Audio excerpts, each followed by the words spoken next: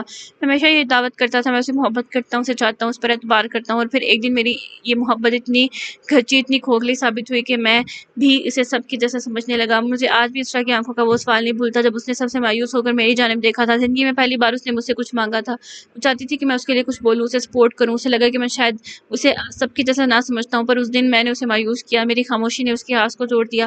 وہ اب کبھی مجھے نہیں پکارنے والی۔ اسرا کی بچپن سے ایک عادت بہت پختہ ہے کہ وہ کبھی مصیبت میں کسی کا سہارا نہیں لیتی تھی۔ وہ بہت بہادر تھی، اسے اپنی لڑائیاں خود لڑنی آتی تھیں، وہ اپنے اصولوں کی بہت پکی تھی۔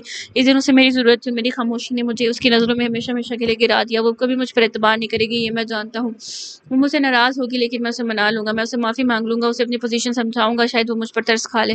عظیم کا انداز خود سرسی لیے ہوئے تھا، اس کی نگاہوں کے سامنے بے ساختگی اسرا کا عکس لہرایا تھا اور وہ ایک پل کو آنکھیں بند کر گیا تھا۔ وہ اسے شدید شرمندہ تھا۔ تم فکر مت کرو، سب ٹھیک ہو جائے گا، وہ تمہیں ضرور سن لے گی۔ واجد نے نرمی سے اس کا ہاتھ تھپاتے ہوئے اسے تسلی دی، جبکہ عظیم کی آنکھیں نم سی ہو گئی تھیں۔ کاش اس کی ماں اس کے باپ کی جھوٹی قسم نہ کھاتی تو کم از کم اپنی محبت کا دعویٰ تو سرعام سر اٹھا کر سکتا۔ ملازم عظیم کے لیے ناشتہ لا چکا تھا۔ واجد اسے ناشتہ کرنے کے لیے کہنے لگا اور ساتھ ہی ساتھ اس کا دھیان دوسری باتوں کی جانب لگانے لگا، جس پر عظیم بے دلی سے ناشتہ کرتے اس کی باتوں کا جواب دینے لگا، جبکہ اپنے ساتھ ایک مضبوط رشتے میں جڑی لڑکی کو وہ سراسر فراموش کیے ہوئے تھا۔ لاہور آنے کے بعد اس نے ایک بار پھر پلٹ کر نہیں دیکھا تھا۔ وہ اپنے روٹین کے مطابق صبح فجر کے وقت ہی اٹھی تھی۔ نماز ادا کرنے کے بعد وہ کافی دیر تک قرآن پڑھتی رہی، جبکہ اس دوران غیر ارادی طور پر وہ اس کی غیر موجودگی کو محسوس کر رہی تھی، جو شاید ساری رات ہی گھر سے باہر تھا۔ قرآن پاک پڑھنے کے بعد اس کے تڑپتے ہوئے بے چین دل کو بہت سکون ملا تھا، جس پر سے وہ پرسکون ہو گئی تھی۔ اسی لیے وہ فرصت سے جائزہ لیتی نگاہوں سے ارد گرد دیکھتی کمرے کو دیکھ رہی تھی۔ نوابزادے نے کمرہ تو یوں عالیشان بنوایا ہے جیسے کسی ملک کا شہزادہ ہو، کرپٹ آفیسر۔ اسرا نے ٹرک کر سوچا تھا، اور یہ سچ تھا کہ یہ کمرہ باقی تمام کمروں سے مختلف، بڑا اور خوبصورتی سے سیٹ کیا گیا تھا۔ اس نے حاشر کا کمرہ بھی دیکھا تھا، جبکہ اس کمرے جیسی بات اور کہیں نہیں تھی۔ اس کمرے میں ہر چیز یہاں رہنے والے شخص کی ذوق کی عکاسی کرتی تھی۔ اس کمرے کے ایک کونے میں واش روم کے علاوہ ایک بھی دروازہ تھا جو کہ لاک تھا۔ صبح اسرا نے نماز کے بعد یوں ہی سے کھولنے کی کوشش کی تو پتہ چلا وہ لاک تھا۔ وہ سر جھٹک کر قرآن پاک پڑھنے میں مصروف ہو گئی۔ اس وقت صبح کے 6 بج رہے تھے۔ باہر دن نکلنا شروع ہو گیا جب دھند ہر سو پھیلی ہوئی تھی۔ سارے گھر میں خاموشی چھائی ہوئی تھی، یقیناً سب سو رہے ہوں گے۔ سردی محسوس کرتی اسرا بھی اپنی عادت کے مطابق دوبارہ سونے کے لیے لیٹ گئی، اور پھر اس کی آنکھ 8:30 بجے کھلے، جس پر وہ ہڑبڑا کر اٹھی، اپنی نیند پر خائف ہوتی بلینکٹ ہٹاتی اٹھ بیٹھی تھی۔ اس نے ایک محتاط سی نگاہ کمرے میں ہر سو گھمائی تھی، جبکہ وہ کہیں بھی نہیں تھا، جس پر اس نے پرسکون سی سانس خارج کی، جبکہ اس کے دماغ میں ایک جھماکا سا ہوا تھا۔ اس نے چونک کر دوبارہ بیٹھ اور اس طرف ہوئی کل رات والی ساری سجاوٹ دیکھی تو وہاں کچھ بھی نہیں تھا۔ پھول تو کیا، وہاں پھول کی ایک پتی تک نہ تھی۔ اس کا کمرہ بالکل صاف تھا، جبکہ سونے سے پہلے اس نے خود دیکھا تھا ہر چیز ویسی ہی تھی جیسے رات کو تھی۔ تو کیا وہ اس کے سونے کے بعد یہاں آیا تھا؟ اور یہ سب اس نے کیا؟ اگر وہ آیا ہی تھا تو اب کہاں تھا؟ اسرا ایک پل کو سوچ کر رہ گئی۔ یہ انسان کبھی کبھی اس کی سمجھ سے باہر ہوتا تھا۔ وہ اپنی حیرت کو چھپاتی تکیہ اور بلینکٹ واپس بیڈ پر رکھتی، الماری سے ایک نارمل سا کام والا ڈریس نکال کر چینج کرنے چلی گئی۔ کچھ دیر بعد وہ فریش ہو کر باہر نکلی۔ وہ پیچ اور فروزی کلر کی خوبصورت سی گھٹنوں تک آتی فراک میں ملبوس تھی، جو کہ انگرکھا سٹائل میں تھی۔ اس پر نفیس سا فروزی کلر کا کام ہوا تھا، جس کے ساتھ پیچ کلر کا ٹراؤزر اور پیچ کلر کا گینزا کا خوبصورت سا دوپٹہ تھا۔ وہ اس دیدہ زیب لباس میں بہت حسین لگ رہی تھی۔ اپنے بالوں کو ڈرائر سے خشک کرنے کے بعد وہ نک سکسا تیار ہوئی تھی، اور اس کی اتنی سی تیاری ہی غضب ڈھا رہی تھی۔ وہ زیمل کے دل میں بہت مشکور تھی، جو کل اس کے کمرے سے جاتے ہوئے اسے سرسری سے انداز میں ہی صحیح مگر بتاتی گئی کہ اس نے اس کی ساری چیزیں کہاں کہاں سیٹ کی ہیں۔ یہی وجہ تھی کہ اسرا کو بالکل بھی کھپتا نہیں پڑا۔ زیمل کی سمجھائی ہوئی باتوں کا یہ اثر تھا کہ وہ نہ چاہتے ہوئے رومانس بیگم کا موڈ ٹھیک رکھنے کے لیے ہلکا پھلکا تیار ہو گئی تھی۔ تم ایسے نیچے جاؤ گی؟ وہ ڈریسنگ ٹیبل کے سامنے پر اسٹول پر بیٹھی ذرا سا جھک کر اپنے جوتے کی اسٹریپ بند کر رہی تھی، جب اس کے کانوں نے اس کی آواز سنی۔ اسے سرت سے سر اٹھا کر اپنے سامنے اس تازہ شخص کو دیکھا، جو جانے کہاں سے یوں اچانک نمودار ہوا تھا۔ وہ بلیک کلر کے ٹریک سوٹ میں ملبوس تھا، پیروں میں سیاہ جوگرز پہن رکھے تھے۔ اس کی پیشانی پر بکھرے سنہری بال پسینے سے تر تھے، جبکہ ہاف سلیوز شرٹ سے جھلکتے اس کے مضبوط بازو بڑے متوجہ کن تھے۔ سنہری آنکھوں کی چمک نرالی تھی، یقیناً وہ جاگنگ کر کے آیا تھا۔ کیوں ایسے نیچے جانے میں کیا برائی ہے؟ اسرا نے اپنے جوتے کی اسٹریپ بند کرتے ہوئے نامحسوس انداز میں اپنے گلے میں لاپرواہی سے دوپٹہ لیے اپنے شانوں پر درست کرتے ہوئے سر پر اوڑھا تھا۔ مجال تھی جو کبھی کسی بھی شخص کی موجودگی اس کے اعتماد میں کوئی کمی لاتی۔ برائی تو کوئی نہیں ہے، ویسے مجھے پتہ نہیں تھا کہ تم اس کانٹریکٹ کو اتنا سیریسلی لوگی۔ ساحر کا انداز متاثر کن تھا، وہ اس کی تیاری پر چوٹ کر رہا تھا۔ اس کی یہ تیاری تو اس کے دل کی دنیا تہہ بالا کر چکی تھی۔ کیا وہ پہلے سے اتنی حسین تھی یا اب ہو گئی تھی؟ اسے سمجھ نہ آیا۔ وہ اپنی نظروں کو اس کے چہرے سے ہٹا ہی نہیں پا رہا تھا۔ دکھاوا بھی کوئی چیز ہوتی ہے، اور یہ سب دکھاوا ہے۔ اسرا نے اس کی نظر سے خائف ہوتے ہوئے بغیر اس کی جانب دیکھے ناگواری سے کہا، اور اپنے سر پر دوپٹہ درست کرتے ہوئے اس نے ایک آخری نگاہ خود کو آئینے میں دیکھا تھا۔ اس نے بہت لائٹ سا میک اپ کیا تھا تاکہ کسی کو کوئی بات کرنے کا موقع نہ ملے۔ دکھاوا کرنا اللہ کو سخت ناپسند ہے۔ ساحر کا انداز اس کے بات کی سرزنش کرنے والا تھا۔ آپ جس شخص کو بھی اللہ کی پسند یا ناپسند کی فکر ہے، سن کر حیرت ہوئی۔ اپنی بادامی آنکھوں میں دنیا جہان کی مصنوعی حیرت